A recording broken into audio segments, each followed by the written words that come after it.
twogera nnyo ku zi business otandika otya business ogikuuma otya nga etambula ebitabo byo obibala otya naye twagala okulaba bannaffe bano aba URA oba abasolozi b'omusolo abagwetaaga obubye ennyo bo otambula otya nabo ne bataggala business yomutera okwemulugunya nti tebabasomesa bye mulina kukola naye baagala nnyo okujja ne bakukwata ensobi ne bakuggala business bwotyo n'ogivaamu leero bazze batusomese biki bye twetaaga okumanya bye tuteekeddwa okumanya okwewala okuubagana nabo. Mu studio nina omukulu Sarah Birungi Banage nga ye mwogezi w'ekitongole ki URA. Sarah tukwaniriza. Nsanyuse nnyo okubaako namwe ku makya ga leero. Olabika bulungi.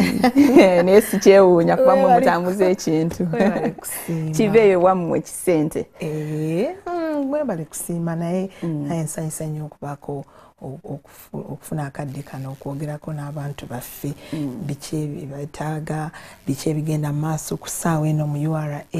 kubanga ffe tuliwo lw'abantu bano n'okuwuliriza okwemulugunya kwabwe kubanga eno shade interactive bagenda kukuba essimu era munsitegeke mukube Sarah mu musoye ebibuuzo abantu bammwe bagamba nti oluusi bajja ne babanyegereza naye okutwaliza wamu Sarah tuyimiridde tutya mu kusasula omusolo ffe nga Bannayuganda tugezaako no nnyo kuba kati bw'otunuulira omwaka gwe tuwunzise ogwaggwa mu June twasobola okufuna essente zonna ze baali batugerekedde nga URA gye bayita target zonna twazifuna ne tuyisa namu bilioni 139 ekikutegeezera ekyo kikulaga ti abantu balina obwagazi bw'ensi yaabwe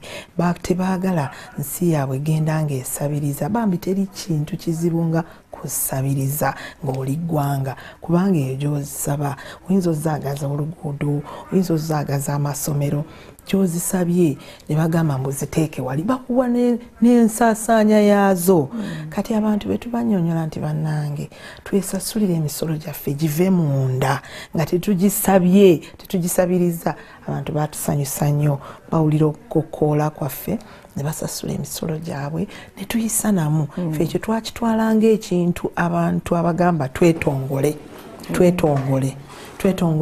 tusobole okuba ne ssente ezituzimba ffe nga Bannayuganda nga tetuzisabiriza ezo zetusabiriza ziba ziteekako nnyo obukwakkuliza abantu ndowooza era bwe bakooye naye okimanyi nti wadde bagezezaako okuziwa baziwa beemulugunya beebuuza lwaki nsasula omusolo guno waayi naye kati omuntu yenna nga mukulu amanyi nti enguudo zatambulirako oba gavumenti yonna ekigiddukanya misolo kuba gavumenti terinawo ssente ziri awo zeekola titwazikoze twazijje mu kiyungu ziizo tutansiso zikola ziva mu ffe abantu gavumenti zonna ezeezimbye ezo zetwegomba mbuneegomba okugenda America neegomba okugenda London ezo ensi zirabika bulungi abantu basacrificinga ne basasula emisolo gyabwe mu bujjuvu ne kimala ebbanga ggwanvu naye kati bakifunyemu ki enjawulo kale ng'oli muntu mukulu toyinza kwemulugunya nti lwaki nsasula nga tomanyi nti singa oli ku nguudo oluzulo lwa ttaka olwawo kati oyagala otambulire ku bigere mu footpath because zino essente zesomesa abaana mu UPE USE zez'enguudo zikwe tutambulira zez'amalwaliro ago ge mulaba bazimba wali eddwaliro e Kawempe tetugenda kibaako nnyo ekyo ekya services kubanga waliwo n'abazisasudde naye nga gye basula nemwe bakolera ebitundu bikyali obiddala naye omuli awo zirituukayo gwe tuyinza teeka ku nninga naye ate tetuyinza gamba nti tetusasule okwemulugunya kw'abantu okusinga kuli ku URA emufudde nnyo kukusolooza naye abantu temufuddeyo nnyo kubasomesa kiki kye balinawo okusasula ani asasula akisasula ddi akikwasa ani naye ate bwe balemererwa dakiika 2 mukonkonye because of this and this tukuggaddewo asigadde mu bbanga akoze loss temumuyambye genda maaso kati leero tusomesa abantu bano osasula ki gwe akola ki nsasula ki kakati kirungi nnyo nti nno tufunye akakisa kano kuba okuyiga tekugwayo kakati guno omwaka omwaka guno mulungi olw'ensonga poliisi yawadde abantu ba bulijjo ab'enfuna entonotono engeri y'okusasula gye babadde baagala kubanga luli baalinga batugamba ffe tetusobola kukuuma bitabo kiba kyetagisa kufuna accountanti enyingiza enfulumya naye guno omwaka waliwo ekintu kye basizaako nnyo essira ekisookera ddala okuregisteringira tax identification number bw'ogamba ab'enfuna entono ogamba bano abasika capati ogamba abatunda engoye nedda ngamba nga enfunayo ekka wansi wa $5,000,000 ettunzi lyo liri $5,000,000 n'okukka wansi naye ate si wansi wa $10,000,000 kwegamba $10,000,000 to $5,000,000 ettunzi lyo ery'omwaka abantu bano badde nga bafuna obuzibu be bantu b'osanga nga bakapenta ettunzi lyo lyeriki ye gross sales simagoba ettunzi is gross sales ng'omwaka gwonna gross ntunze kyofunye kyonna okutwalira wamu nga tonnajjako magoba tonnajjako expenditure tonnajjako ki $5,000,000 ye bayita ettunzi mu bujjuvu kati ettunzi eryo bwe libanga lya $5,000,000 n'okukka wansi naye ate si wansi wa 10 abantu abo bonna be babadde nga balina okwemulugunyamu nti ffe tetulina ngeri ki gye tukuuma bitabo nti nayingiza bwe nti n'enfulumya bwe nti lwaki temutuwa omusolo ogwa one off nga license ya KCCA ekyo kijja twangwirako bazze nga bakyogera buli kaseera guno omwaka bakibawadde nti ng'oli carpentry ng'oli ababazzi ng'oli mu bya welding metalworks ng'oli mu ka restaurant bano twala tugende saloni drug shop abo bonna babawadde omusolo one off oba okigambo otya omusolo gw'osasula omulundi gumu bakugerekedde omusolo okusasula omulundi gumu tetukuddira paka next year naye ng'okimanyi tuyinza okubeera ne saloon wangambye musinziira ku kifo omukolera mu kibuga wakati wabeerawo mu kibuga wakati ne wabeerawo mu municipal ne wabeerawo ne town abebyalo anti era byalo bibeera mu town kati waliwo abantu abeera mu saloon mu kibuga wakati wano tuli mu central Kampala nga tukola saloon nga saloon emu nene omulala nga ali eri mama Nachi eri eri wansi naye ngeri mu town wakati nga fonna bali mu Kampala kati awo fonna ogenda sasula omusolo gwekumu kubanga wagereka bakugerekedde nti ng'oli mu Kampala central yennyini si town oba nti ki Kawempe Kampala central business district ng'oli awo bakugerekedde kati bwe nkusoma wano ka hair and beauty salon otuwa one off eya $5,000 oba okonako okusinziira ku kikyayingiza kuwaliwo salon nga ziyingiza $1,10,000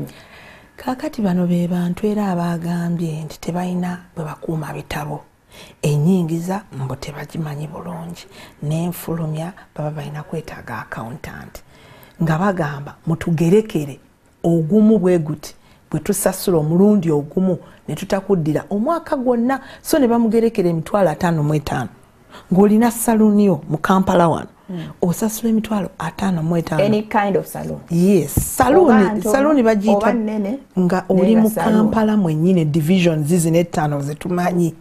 ozitegedde 5 eza Kampala ez'ettaano ng'olimu ez'ettaano omwaka omulamba $55,000 jjukira ne rent gwe basasula owaali awo asingawo ne bamugerekera $55,000 one off tetukuddira chances ojja kukola n'ezisingawo ffe tebitukwatako sasula $55,000 mu zino divisions eziri mu Kampala omwaka mulamba kitegedde mwaka mulamba n'enkyalina concern waliwo saluni ennene egenda mu muwala wa president ne wabaawo ne saluni entono egenda mu muwala wange Rosa Waka kakati oyo naye asasule $5,000 kakati waliwo saloons mu butuufu nga zo zibadde ne gye zivudde enfuna yaabwe teri wansi wa $5,000,000 nga bo enfuna yaabwe eri wagguluko era bakuuma bulungi ebitabo era bakola ne returns zaabwe bulungi era tebagwa mu nyingiza ntono tebali mu nyingiza ntono wano ndimu ettunzi erya miliyoni 5 n'okukka wansi paka 5 asatu mu between miliyoni 3.5 ne miliyoni 5 abo eri bwe bange badde nnene nnyo chances n'ebitabo byaye badde bikuuma bulungi era nga bulijjo badde basasula leka tulimu n'obutonotono obadde nga tebulina kyebuwaayo nga bugamba nti okuuma ebitabo kuba kalubiriza so tubagambye kale oba ebitabo tobikuumye kale tuwe emitwalo 55 mu divisions zino ogende babadde tebasasula babadde era tebasasula twagala baveeyo kino kiringa okuba entisinga baveeyo okubasikiriza si saluuni zokka nga bwe nagambye waliwo restaurants zigwa wakati wa miliyoni 3.5 n'5 ettunzi ery'omwaka omulamba abo nabo baveeyo babeeko kye basasula waliyo drug shop era nazo zigwa wakati weze sente zenjogeddeko mu divisions ze Kampala wano drug shop yo bwenjitunuliramu obulungi wano oba garage drug shop naye esasula emitwalo 5 pharmacy yes drug shop esasula emitwalo 5 kyokka ettunzi lyo bwe liba nga liri wakati we miliyoni kubanga bigenda bikyuka nkubuulidde 3.5 twa 5 millions ettunzi bebasasula 5 mu divisions naye ate waliwo abali ettunzi nga liri wakati wa miliyoni 2 n'3.5 abo bambi bafuna kitonoko era nga bw'okiraba abo eryabwe likkako katono wansi ne basasula emitwalo 4 oba 45 depending on the business eyinza okuba nga era ya drug shop oba garage ng'eyo garage ye musajja wattu ettunzi liri wakati wa miliyoni 2 ne miliyoni 3.5 omujjakaana kuba kati bano tutunuulira abantu bonna ababadde nga tebasasula either nga buzibu oba nga tebannayigirizibwa bulungi naye ebiseera ebisinga abantu bamanyi balina okuwa musolo wabula kye balina okuwa kyebadde tebamanyi so ne babagerekera emisolo gya one off tebawaayo return ya buli mwezi nga amakolero amanene awaayo omulundi gumu nga license ya KCCA ne mutamuddira paka amakolero gawaayo buli amakolero gawaayo omwaka n'omwezi yes balina kye tuyita returns buli established business efairinga buli mwezi oba nefairinga ezimu pa quarter nga renti aba rent basa fairinga pa quarter ate era ne bamala ne basasula ey'omwaka eggwako kegamba olina okukuuma ebitabo mu ngeri ey'okwetegereza ennyo olina okubiwa accountant n'abikuuma bulungi nnyo enyingiza yonna n'ogiwandiika n'enfulumya yonna n'ogiwandiika ekyakalubiriza abantu ng'amagaragi ne ma restaurants gye buvudde era kino kwaliko owola kwe baawa gavumenti emala ekikola omwaka guno era tuddeyo ku bantu baffe abo kati abamu balowooza mbu bw'awa URA ogwo omutemwa gw'ogambye ate KCCA mwagaza ki yes waliwo confusion eyo naye ng'ate omutemwa gwa URA gwe gwa KCCA n'ogwabwe guba gwa license ndowooza ffe ezaffe misolo gya central government si za division mobeera yes sente za njawulo kubanga era bakimanyi nti omutemwa gwa KCCA tegubeerangako tax identification number balina license gye babawa ne bagitimba kubanga bakolera wano yes n'olwekyo gyombi ogisasula kubanga emisolo gya central government ate si zeeza KCCA kati sente zino nzitegedde omutemwa gwange ngenda guwa nguwa ddaani oba ngututtewa ninde bagukime ngubawe cash nina wengenda nenguteekako oba ku bank account yes ebiseera ebisinga ogenda ku mukutu gwaffe omukutu ogwa web portal omukutu ogwo ogwa web portal guliko bagusoma www.ura.go.ug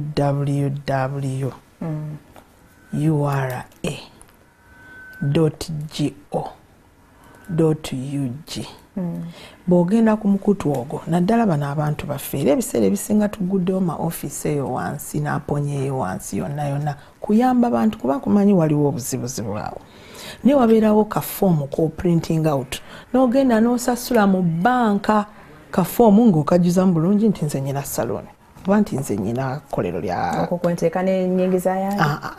oteekako oba ogitegedde gweoteekako guno one off gye tukuwadde nti ennyingiza yange egwa mu kakati wano n'olwekyo one off yange nze ngenda ku ofiisi eyo yes si mmwe mujja nga kesisi ye bwejja ne tugamba gwe kano ka business ko tukabalamu ssente bweziti ngenda osasule kubanga regimu gye tulina wano e Uganda ey'emisolo bagiyita self assessment kikukakatako okugenda n'osasula omusolo ogugwa mu kiti ky'ogwamu nga tetunnakunoonya weewaawo tujja oluvannyuma nga tubuuza ng'era tulaba naye kiba kirungi n'ogenda n'okyekolera n'okyejjako fe we tunajjira nga ki ekyo wakimala kwegamba tetulina kapasite eyo ejja buli dduuka kukunoonya bwe tuti naye ng'ate tufuna ekiseera ne tujja ne tutambula ekifo kyonna. Okay. Sara webale nnyo katuwumule mu katono nnyo temuvaawo agenda kwongera okututangazaamu ku nsonga endala tukomawo. Webale nnyo kwekumira ku NTV tulina Sara Birungi Banage okuva mu kitongole ki URA twogera ku nsonga za musolo. URA Registration Services Bureau ne KCCA lwaki temukwatagana? Tukwatagana tukolera wamu. Yes, omuntu najja n'amanyambu tulina akakiiko kaffe oba tukayite kati oba kakomiti oba nga omuntu wakimalira buli kimu. Naye ndi ku business yemu nzunga mu KCCA nzunga mu URA nzunga mu Registration Services Bureau. Actually waliwo project eyatandika and etandise wano e Kampala even bagenda rolling out ne wabweru wa Kampala kati KCCA kubanga twesinkananga nga omu alina abantu omulala tabalina oli abamanyi ono tabamanyi so kati tukwatagana tukolera wamu KCCA ne Registration Bureau fena tutambulira wamu era project eyo bagiyita tutambulira wamu kati kubanga tuyinza ku registeringa company ate nosasulira emisolo gya company nga tonnaba kuva wa Registration Bureau. At the same time era ngera bwokyogedde zitambulira singa mbadde nsobola okujja nenzijuzaamu forms zirumu neti ne bagimpeeraawo naye abantu bacomplaininga ku tiini eyo mugikubyeko campaign abantu bacomplaininga abantu bafe abasinga bamanya bali mu business ebitabo tebyagenda wala kati mumugamba genda ku net otandika osimanyi okujuzaamu buki ebigambo byennyini tabitegeera tamanyi nawagenda kufuna internet okitegeera abalina kwesitula ate genda ku URA mulina abo ba agent abalina obbayambako at the end of the day mugamba eri free abayetagayo akasente abantu abo sente zebasaba mu butuufu bwazo nedda tiini bw'oba ogiregisteringidde ku office yonna eya URA tiini eba yabwereere naye waliwo abantu abakola bu business bagamba bajje babafacilitating mpozi eyo abantu gye basasulira naye ng'ozze ewaffe ate kati ekizibu ekyo twakitegeera era ne tuggulawo different offices kati buli office erina kye tuyise service stations za kuyamba abantu mu ngeri ng'eyo buli office yonna gy'ogwamu basobola okuyamba okuviira ddala eyo wansi kwaponye building eyo wali ku Diamond Trust wano ku Crested Tower buli wootuuka mu office ya URA naye wiiki eno eyo campaign gy'oyogeddeko ate eyo yanjawulo kubanga kati tukoze bye tuyita tax hubs kaŋŋambe tufunye tents tuzitutte mu bantu tuli Ndeeba olwaleero tuli Endeeba tuli mu Kikuubo tuli Bweyogerere Endeeba kwegamba ekituuseewo nti tuli ku nguudo tulina obumotoka obutonotono obugenda bubuulira abantu olwaleero okutandika ne leero nti bane mujje mwewandiise olwa tax identification number era n'ekifo ne bakikubuulira buno obumotoka obutonotono tutandika this morning actually tuli mu bifo nga 7 nga ekyetugenderera in addition to offices tugende tukole tuzimbe butentsi buno mu bantu kibanguyira okujja era nalyagadde nnyo wiiki eno abantu bafube nga bwe basobola kuba kakati mazima registration tugitutte wansi mu bantu mwennyini ku street ku street omuntu wasobola okujja nakyo ebintu by'olina okujja nabyo kasi tojja ne 2 identifications okuva mu identification oboze na village ID oboze na permit ya kuvuga oboze na national ID obo yagadde kujja na passport ID y'omulimu gwange ne ID y'omulimu so tubadde tulanga ebyo byowulira tulanga ennyo tugamba nti bannange kaakati twategedde obwetaavu bwammwe tugenze mu bifo 7 mulamba tugenda kubeerayo weekend yonna mujje muki mwewandiise bwensi kya ku ssaawa 5 ku ssaawa 5 kitundu nsobola okubaawo ne tin nedda bojja kwegamba ngaera bino ebintu bwogambye nti obuzibu badde buba okujjuzaamu foomu ezo tumala tujjuzaamu information yonna ekukwatagana nyako tulina engeri process kyetwalatwalamu naye olunaku terugwako nga tofunye tini kubanga kimala ng'essaawa nga 4 tetwagala abantu kwongera kujja nga bwatambula kale tumugamba alindamu essaawa ennungi nga 4 olyoka okomewo aleme kuyimirira awo kutulinda back-end office naye ebaako bingi byekola ate nga n'omuntu ono naye alina emirimu gy'alesebwa so tumugamba vaawoko komawoko mu ssaawa nga 4 at least awo tubeera sure nti ffe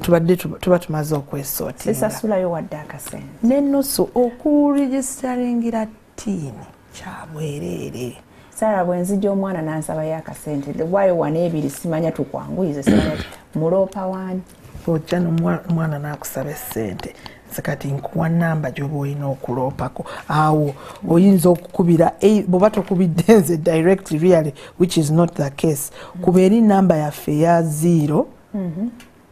8 00 M kasanvu 703 eyo nayo yabwereere osobola okubaako kyoloopa nti nina keesi gyenjagala okuloopa waliwo namba endala sitambudde nayo ya whistleblowing yo eringa era nayo ya landline bana ababba emisolo abatawa misolo gyetuloopa abantu gye baloopa abakukusa emisolo Okay, Sara, ogambye tugende tujjumbire okufuna tiini eno. Tiini enyamba kinze kati nga nakaziwe waako. Kakati nakaziwe. Business yeyo gy'okola. Eyina okutuuka ekiseera n'ekulaakulana. Naye we tutuuse kati, munnange, tojja kusobola kusupplyinga muntu wa business nneneko ng'olina ebyamaguzi byo biweza $5,000,000. N'akolagana naawe. Gano gonna amakampuni including NTV. Kati kibakakatako obutadiiringa na muntu yenna atalina tiini yentambula y'ebintu kakati kaabe w'amawulire oyo olina okudiiringa n'omuntu abaleetera amawulire abaleetera amawulire yes kuba gye biggwera ebintu byatunze omwaka biyise mu $5,000,000 jjukira NTV yo bw'eba ewandiika ebitabo byayo ewandiika enfuna n'enfulumya kati bw'okolagana n'abatalina tiini n'owandika nti nafulumiza omuwendo bwe guti kyokka omuntu gw'okolaganye naye talina tiini ffe tetubikkiriza ebyo ekyo gw'ojja okukifiiramu olina okukakasa bwakolaganye n'omuntu ono naye okakasa otya olina tiini ye kyekyo kyennyini kaakati buli bizinensi bweri nga nnene erina okukolagana n'omuntu alina tiini ekyo kyekijja okusindika bizinensi entono ezeegomba okukulaakulana okola ki okufuna tiini zimanyibwe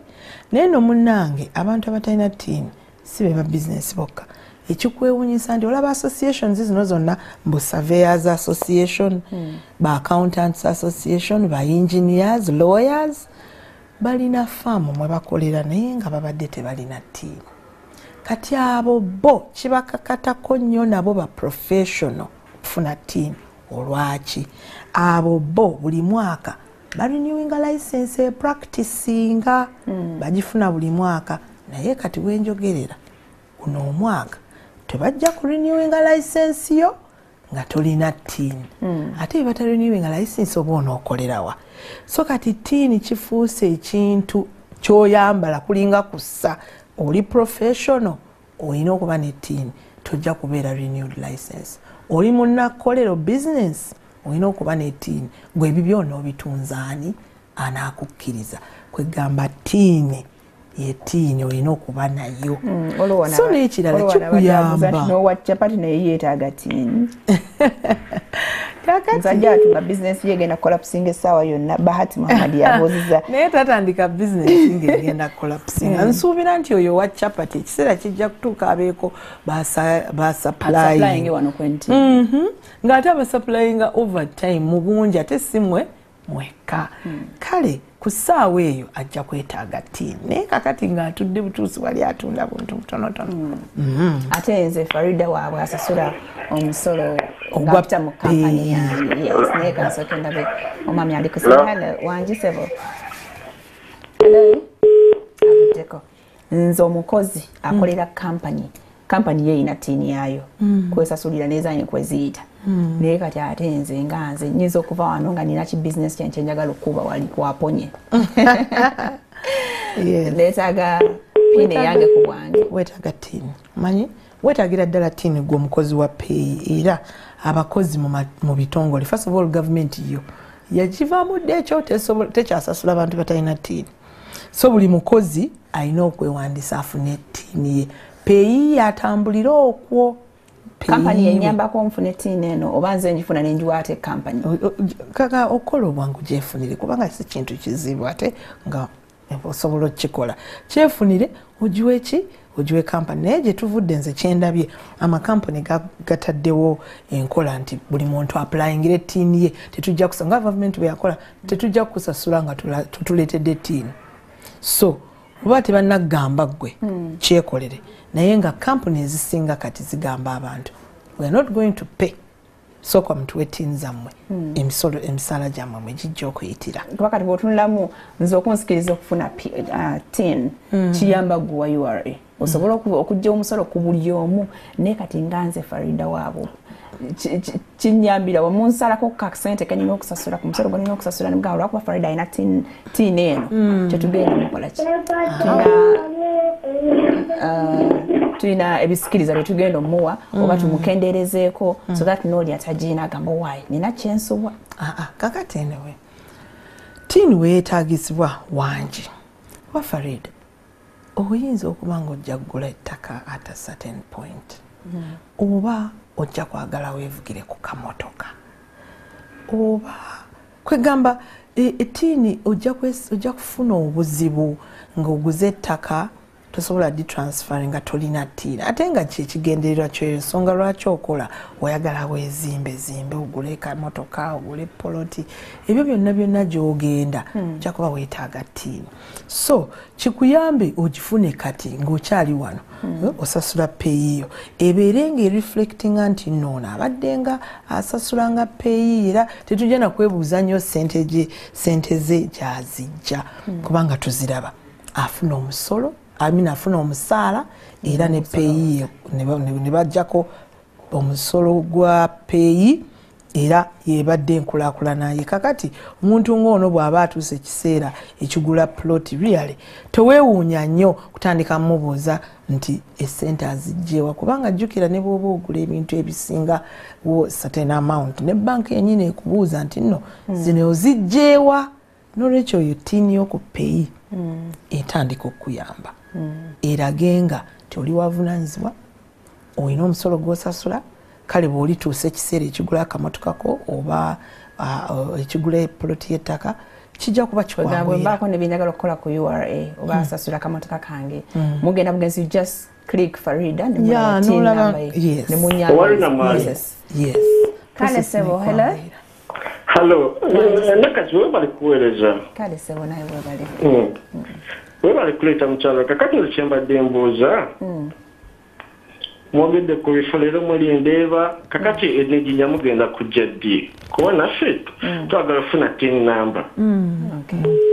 sara katandikirawo nga tukomyewo katumulamu katono nnyo tavaawo n'essimu zizo nziraba ziteredde mujja kubongerawo kuba abatangaza ekitundu ekiddako kyonna kyammwata mubaawo ku NTV webale nnyo okwekuumira ku TV namba emu sara mu bufunze mangu tubuulira abantu wa bayinza okgenda olwaleero wiiki eno tuli Kampala nga turegisteringa abantu bano osobola okgenda tulina hub kyetuyise hub registering e Makindye era obumotoka obuyitamu bujja kuba bubabuulira waawo ogenda tulina ebwoyogerere era tulina obumotoka obugenda Bulanga waawo obwogenda tuli Kikuubo ne mu Kikuubo gye tuli ne mu Kampala Road ku Mabirizi Plaza era obumotoka bujja kuba bugenda bubuulira abantu genda ku Mabirizi. Tuli Endeeba nekiri motoka zijja kutambula e Kawempe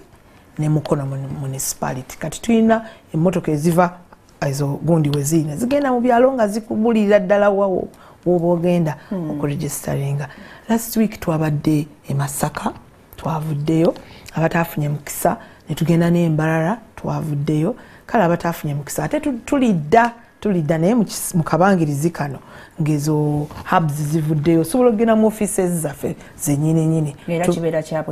kibeera kyabwerere we tuvudde nga tetulina zino tent zetuteeka mu streets ate oyingira mu office yaabwe n'ogenda n'okikola kuba tulina office e Masaka ne Mbarara. Kati ow'Ejjinja tujja ensonga lwaki tukoze teen registration wano e Kampala bano abantu twagala tubayambe mu bwangu bagende ku Sunday mu mugano. Omugano tujja gwogerako Sarah. Hello, ali ku simu? Hello, taliwo. Tugambire. Ye nnyabo. Hello. Ye nnyabo tukuwulira. Tumukugambire. Okay, ndoza. Hello. Wasuze otya nnyabo? Nasuzeeyo wasuze otya mama? Yogera mukwano tutaase ku budde.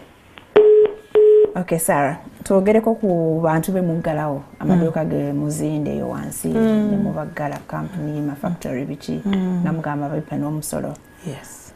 Kigwawo abruptly oba waliwo emitendera mu muyita. Hello.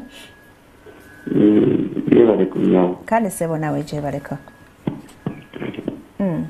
Ono Farida. Yes, sebo oli live mu studio za NTV. Kimbadde ngamba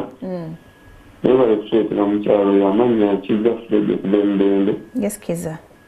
Omukyalo oyo abadde akyanyonnyola ebibuga ebisolo bye bigenda okuba naye ayogeddeko Kampala yokka. Tusaba n'ebyalo nga babadde ate nnyonnyole byalo bagenda kuba sente mmeka ekasi nakyo tukimanyi. Kubanga abadde ayogeddeko Kampala nti bagenda kuwa emitwalo 55 abaweza emiliyoni 5 kwasatu. Atwali tusaba naffe ab'omu byalo ne municipality bayogeddeko municipality n'ebyalo sente zebagenda okuwa nazo abitunyonnyola teyanguza nnyo. Kale mukulukiza sigala ng'olaba ajja kuba akutangaaza musoke twogere ku kuggalawo. Okuggalawo awita mu mitendera tetukera ku makya ne tuggalawo kubanga tusooka ne tukuweereza ebbaluwa nti gundi omusolo obadde olina okusasula omusolo bwe guti. Ezo ebbaluwa ziba 3. Ezebbaluwa ziba 3. Oluusi abantu amu baba bavuddeyo neyeetema nti nja gusasula mu bitundutundu bwe biti bye tuyita installment. Kati ne tukujjukiza installment ye eri due. Ezebbaluwa ziba 3. Kati bw'ofeeringa ebbaluwa 3 ekiddako kugamba banki yo nti omuntu ono alina essente zaffe bwe ziti mwali zituwadde bwe zibanga ziri kuki ku akawunti ye. Ku akawunti bwe tutazisangako then tuba tetulina kirala kyakkola kujjako okujjawo oli ne tugamba gundi ebbaluwa tozizzeemu ate tozze kwennyonnyolako kubanga ebbaluwa bwe tuzikuwa n'ojja mu buntu tuli bantu kasi tojja n'otunnyonnyola nga tusalawo kati tukikyusizzaamu tutya enfuna ye eri etya kwegala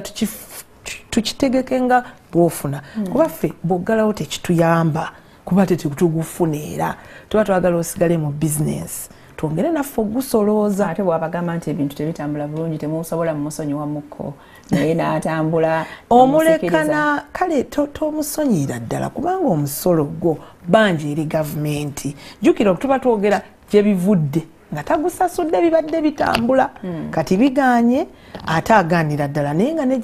gyavudde era abadde tagusasula kubanga bw'obanga toli supposed kusasula enfuna teriiwo era ofayiringa nti saafunye tegwazze naye ono aba yeerabiridde ddala obanga akigaanidde ddala kuba n'atafunye afayiringa nil nti saafunye sente ku luno. Bwe mba mbadde nzize enfuna obukadde buli butwogeddeko 50 nga musolooza era nga nziwa bulungi ndi muwulize ennyo mu ekyo ebintu ne bigaana kuno ne singira na bukadde 2. okyogera ati yeyo gyenkugambye z'obukadde wakati wa 12 zalina okusasula kati kyekyo kyenkugambye nti nno emisolo gino gisinzira ku nfunayo bweba teriiwo tosasula I mean tetuzirina tuzirina kati osanga walinga ogwa mu kiti ekiri waggulu wa $5,000,000 ng'olina omutendera mulala nnyo gw'osasula gukendedde obadde ng'ojja ofayiringa bulungi nti zino zensuubira kati bannaye si tezikyaliyo tutegeeze butegeeze era oba tosasula naye ebuzibu ebujjira ono bwe tuggalawo mu butuufu aba ali mu bizinesi omala okuzigalawo ng'era nzija nga nti ojja okweyogerako olwo tutandike tuddemu buto nti abannaye kati nyina omududuli gw'essente bwe guti nja gusasula mu mitendera bwe giti kyetuyita installment payment. Hello nyabo wangi anti nkubye ku simu eri wano okuona ali kubya namba yogera mubuuze nze namulimu kitange yukira sente zino bwe bagenda okusasula. Hello? Yetukuulira mukwano yogera. Baba bagenda okusasula. Ali sente bazitoolako. Baba bagenda okusasula? Kati bakusasula. Baani abakusasula? Ku musaala ya nnyabo. Esente bali bazitoolako ababa bakusasula. Ya nnyabo. Yukira abakusasula batoolako 60%. Ngamba tugambe ng'obadde olina ng'owasaba omulimu. Kati esente bwe basooka ozisasulako. Ya nnyabo. Basoolako 60%. Akati ne bataziteeka. Ezo agamba za NSSF oba peyi. Nedda waliwo kyetuyita withholding tax eya 6%. Kakati era mu ngeri y'okwagala kubanga tuba twagala buli muntu asasuleko abantu abamu mu ngeri y'okwagala okugaziya emitendera we tujja ssente waliwo 6% zibatoola ku supplier asasudde kaŋŋambe abantu baba NTV mulina okusasula nga nze nyina bye nabawa waliwo 6% withholding zemusigaza ne mutazimuwa naye ye afuna ka certificate akalaga nti mwazisigaza era ye nga nanyini business kyangu nnyo okulaga nti nze mu misolo mbadde nzija nsasula 6% zino gwe mumanja muzijjeeko. Yes, ekyo nakyo gyekiri. Naye kakati ebyo bibadde bibaawo olw'ensonga tugezaako nnyo okulaba nti buli muntu waali abaako omusolo gwasasula mwabamanyiddwa muleme kaluubirizibwa kuba badeni etuyitirirako abamanyiddwa kale naabo ababasaplayinga at least kati wemba munsala omusolo guno omukaaga mugujjako wemba badde wakusasula nga obukadde emitwalo 4 mujjako 6%. Ku NTV nozitereka nozituterekera nze nziwaayo ozituwa yes nene tumanya ko wazijje kati oli yatereka buteresi bu certificates went yasasula withholding era abaguba musolo tugubala nti yagusasula.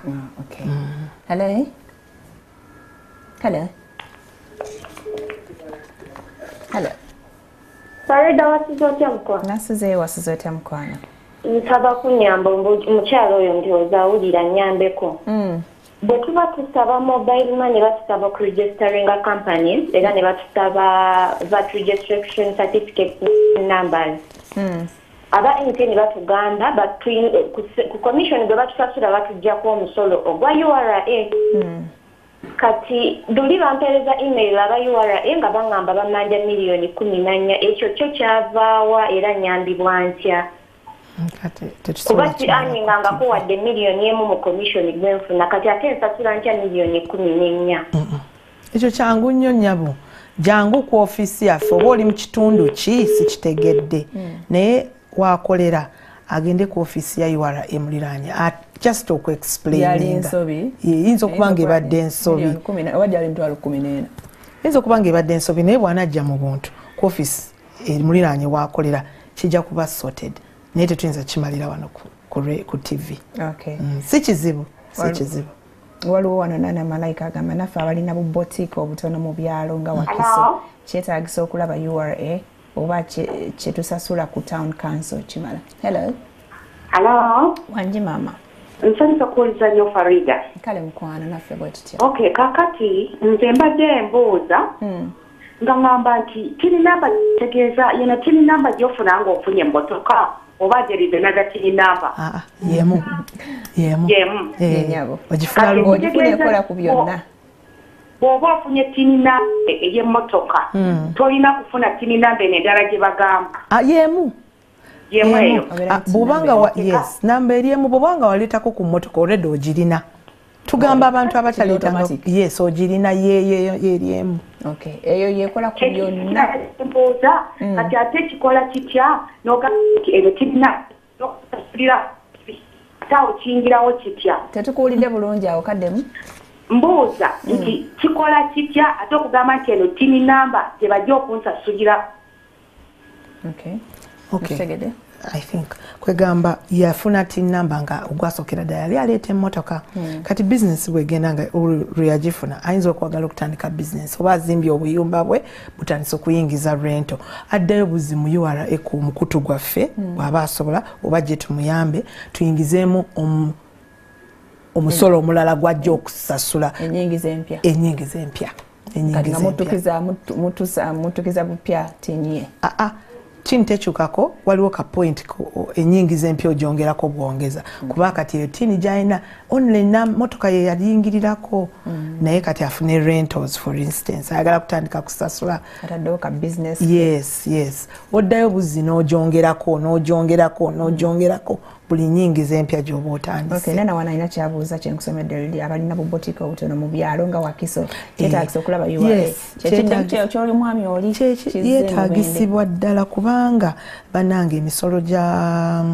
municipality si gye gya central emisolo gya njawulo kati ng'olina business ogwo gukwataganya ku nnyingiza guli gwasasula kukwataganya waakolera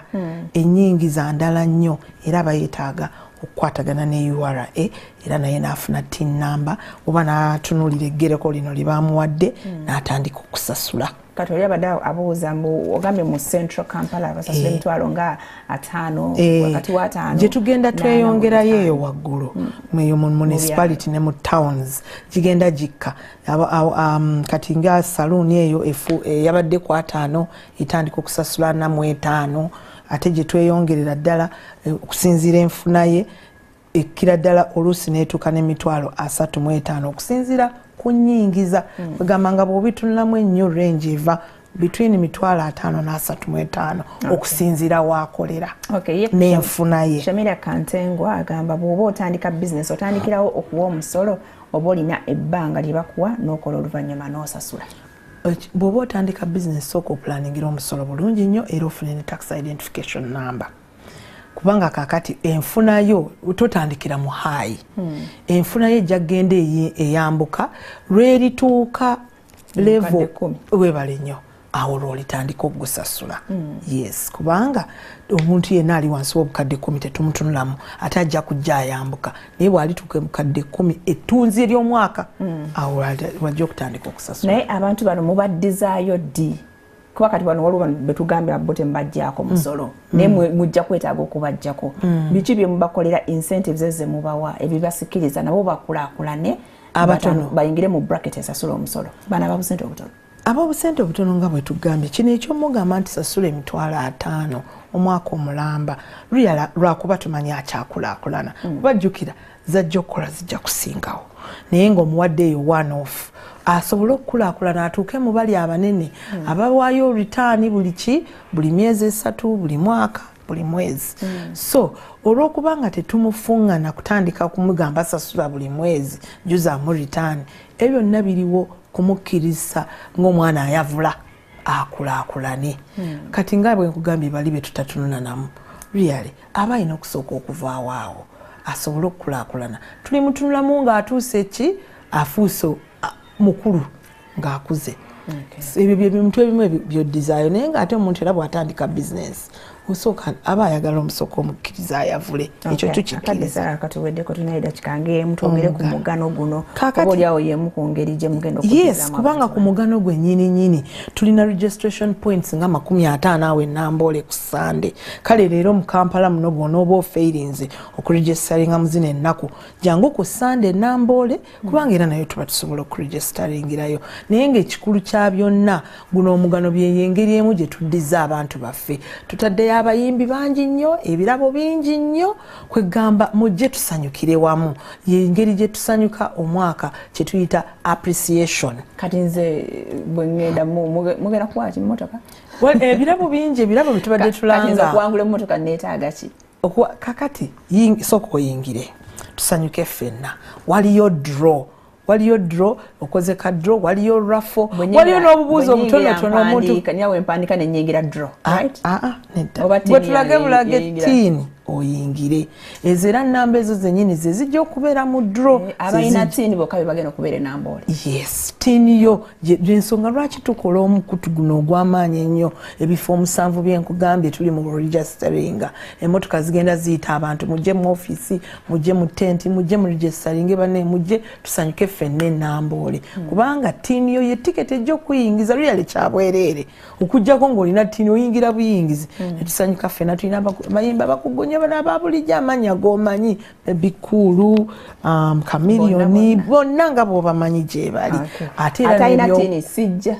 jangu bwewandisize wali ku mulyango bagenda gimpeerawo yes kubanga geti ziggulawo ssaawa 2 ez'okumakya funa obudde okeereko wekinaatabira nga tiini yezze ate awo tujja kuyisizaamu obwangu kubanga ozze ekikulu kya byonna guno omugano gwa kusanyukirawo n'abakozi baffe abantu baffe abazze bawanirira ensi eno ggwanga lyaffe kale waliyo okusanyuka kungi n'ebirabo bingi naye nga tiini yo nayo ojja kusobola ogifuna mugenda funira tiini yokka oba n'omusolo obungi bw'omusolo gwenze nsasula tiini yokka yebe kuyingiza abafuna obuzibu mu kufuna tiini be batawaanya mbw ate sasulayo kano eno yessimu giwandiike okubira URA oba oliawo yeko kyekola ku muntu oyo 0800 0800